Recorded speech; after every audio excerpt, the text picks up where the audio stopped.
Hi, my name is Jillian Allen, and I'm giving my presentation on female equality. To start out, here are some keywords that you need to know. Gender inequality. Gender inequality refers to unequal treatment or perception of individuals based on their gender. It arises from differences in socially constructed gender roles, as well as biologically through chromosomes, brain structure, and hormonal differences. It often negatively affects women, as the world is currently a patriarchal system. Sexism.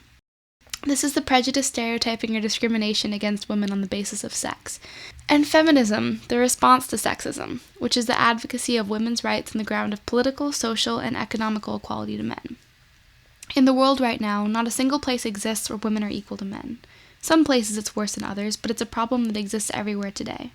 I have narrowed the inequalities that can be pinned and proven in numbers and laws down to 8 main categories, which all need to be solved in order for women to be equal in today's society.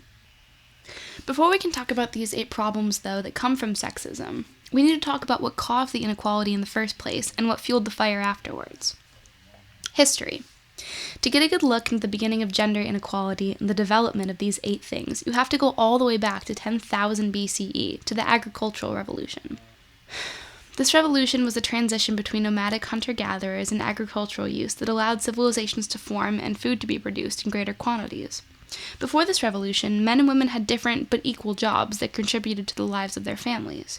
If women gathered and men hunted, both were contributing to the amount of food on the table, making both jobs essential for life. Unfortunately, when men began farming, while women stayed at home raising children or preparing the food, probably because of the difference in physical strength, their importance to providing food went down. A village can still be fed without mothers at home cleaning or cooking or raising the kids. And this meant women had no real value in society anymore besides giving birth. And even conceiving a child was something women couldn't do without men. From a purely economical and agricultural point of view, women didn't carry as much importance as men anymore, especially because food, or lack of, was such an important thing in the time period. Importance in society still lies heavily with economic value. Nowadays, money is more important to our social status than the amount of potatoes we can grow on our farms, but the idea still stands.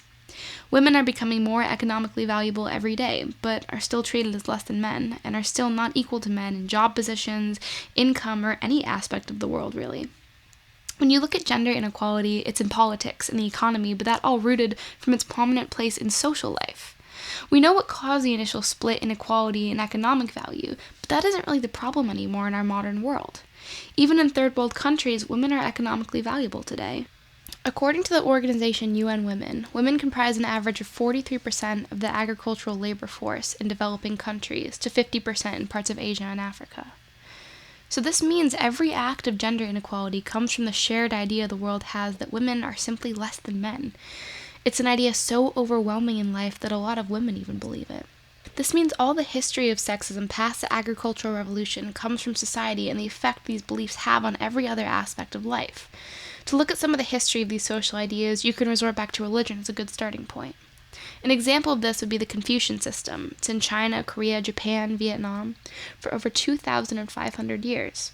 Confucianism, it's organized into a hierarchy of relationships, all meant to imply that men and elders have the greatest amount of power. A famous Confucian command goes, when young, a woman should obey the father, when married, the husband, and when old, the son. Most Confucians accept the submission of women to men. It's natural and right. Despite how long ago this may seem, these ideas planted in something as powerful and strictly followed as religion for so many years can alter significantly countries' social opinions and treatments of women. The problem with sexism is that it's so easy to get behind and defend because it's been engraved in life for 2,500 years until now. When something seems natural and right and almost like a God-given command, it's hard to adjust to the fact that it's possibly wrong and a bad way to live and treat others. You can look at all major religions in the world as a source of sexism, actually. For example, from Corinthians 14:34 to 14:35 of the Christian Bible, let your women keep silent in the churches, for it's not permitted unto them to speak, as also saith the law. Quran 53:27, those who believe not in the hereafter name their angels with female names. Leviticus 15:19 explains that a woman having her menstruation must be avoided to the point of not even touching what she has touched. These religions are so overwhelming and powerful and in everyday life that their opinions of sexism could alter the standards of social expectations in terms of the treatment of women. They helped plant the seed for the aspect of sexism that strays far from economical value and is implanted in everyday life. A big part of the history comes from the right to vote, which was essentially everything. Without a vote, women had no control over who was making the rules concerning their bodies, their lives, everything. With the economical value women were gaining getting jobs outside the home during the wars in America, they gained the right to vote in 1920. Here are some other dates of places that gained female suffrage. That's right. Saudi Arabian women didn't get the right to vote until 2011. Women can vote in almost all the places in the world, so why then are they still unequal? That's where the social aspect of it comes in. Even when there are laws to protect women, even when they can vote and are supposed to be equal, these social blocks and walls are what keeps these policies from being helpful. Even in places where rules and laws are in place to prevent inequality, social pressures and ideals can be almost as powerful, if not more powerful, than these laws. In almost every place, despite the right to vote, there are numerous laws regarding and restricting women, and officials who turn their cheeks to abuse in everyday life.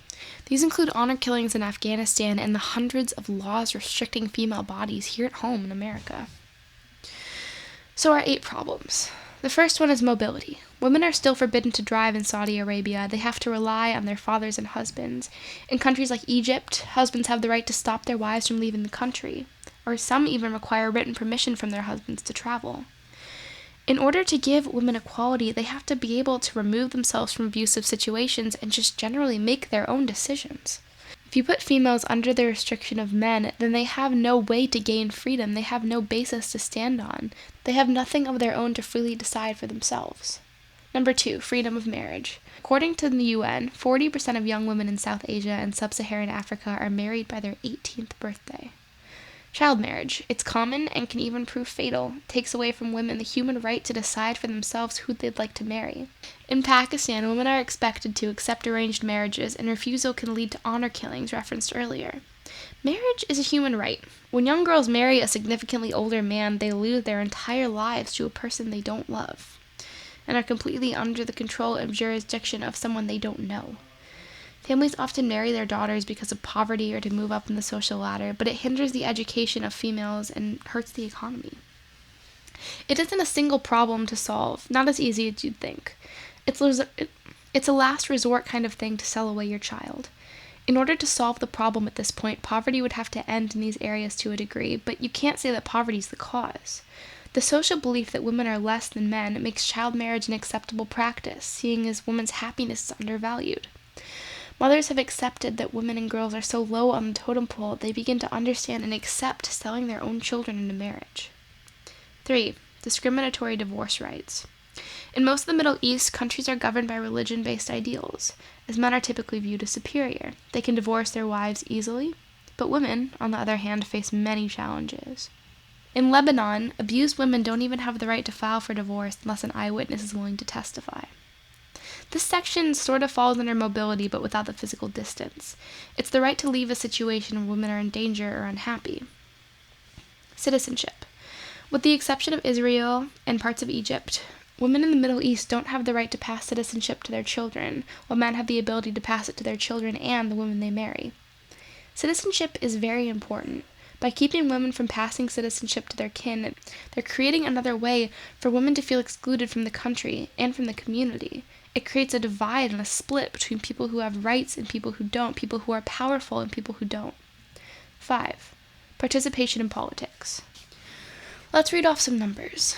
Only 22% of all national parliamentaries were female as of August 2015. Globally, there are 37 states in which women account for less than 10% of parliaments in a single or lower house as of August 2015. In countries with proportional electoral systems, women hold 25.2% of the seats. This compares with 19.6% using the plurality majority electoral system. There has never been a female president in the U.S. Without an equal number of women in parliament or on political office, even if women can vote, the decisions made by the government will always be made with men in mind, more than women. For equality, not only do women have to have suffrage, they also need to make up 50% of all spots in politics, because they make up 50% of all spots in the world. 6. Violence. Unequal rights and the social ideals of women in society make women vulnerable to violence.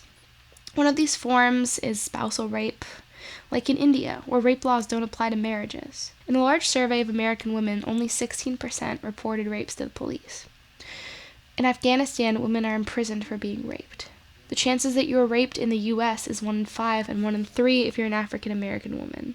It is estimated that 35% of women worldwide have experienced either physical and or sexual intimate partner violence. In India, 8,093 cases of dowry-related deaths were reported in 2007. Worldwide, up to 50% of sexual assaults are committed against girls under 18. Approximately 130 million girls and women in the world have experienced genital cutting. There are 5,000 honor killings per year. 7. Restricted land ownership. In many countries like North Sudan, land ownership and control goes to the male. In Zambia, women and men are allowed to acquire land, but women have to seek the approval of their husband first. This one goes back to the economical value idea. Without the right to own land, not through a male figure, women can't produce anything with their names on it or reap any benefits of what they own. They can't be independent. It's another way to trap women in positions where they have to depend on men. 8. Professional obstacles. Despite attempts to debunk the wage gap, women only earn 79% of what men make, doing the same job with the same education. This difference in pay is another way to make independence and equality far-fetched and hard to achieve. It keeps women at bay and proves that in a society with laws meant to establish equality, the social outlook is what's most important. In order for equality, men and women have to make the same money doing the same job with the same education. So the solution. There's no answer as to why men began working the field and women stayed at home except for the obvious. Women give birth and carry children, and men are biologically stronger. When you observe the qualities in men, you can see that they typically have lower voices, weigh more, and are stronger. It's a common theme in life that people with the means to take power will, so it makes sense that men would take control of women. But this biological divide set the stage for social ideals that are doing the damage. The problem in this video and in every single one of those 8 points is an idea, a mentality. And as I hope you all know, killing an idea is much harder than passing a few laws. People can pass laws to protect equality, reprimand sexist acts, fight for female suffrage, but as proven time and time again, these laws will move us forward but not fix the problem if the community still believes that women are less than men. Sexism is so engraved in society that we don't even realize we're doing it. Yes, there are extremes, honor killings, and rapes, but these things are allowed to happen because of the same ideas that result in ridiculous dress codes and social rules here in America to protect men from consciously deciding to rape women. It seeps in our brains and takes corners in the back of our mind, the media that paints women as sexual objects, the abuse and the rape jokes in our hallway, the catcalling on the streets. Nobody thinks about the fact that if they call their friend a pussy, they're alluding to the idea that essentially being called a woman is shameful. In our society, here in America and everywhere else, female qualities are seen as shameful. It's okay for girls to wear pants, but if a boy wore a skirt, it would be embarrassing. When we say doctor or lawyer, we picture males. Feminists are ridiculed for picking every little thing, but the problem is,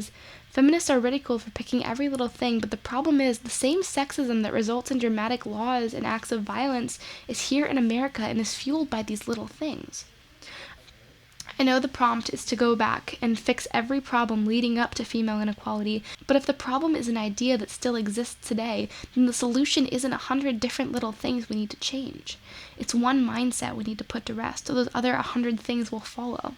This mindset created by men's biology, which led to women losing economical value, which led to men imposing rules and laws through politics and religion to control women, which led to oppression, which led to today.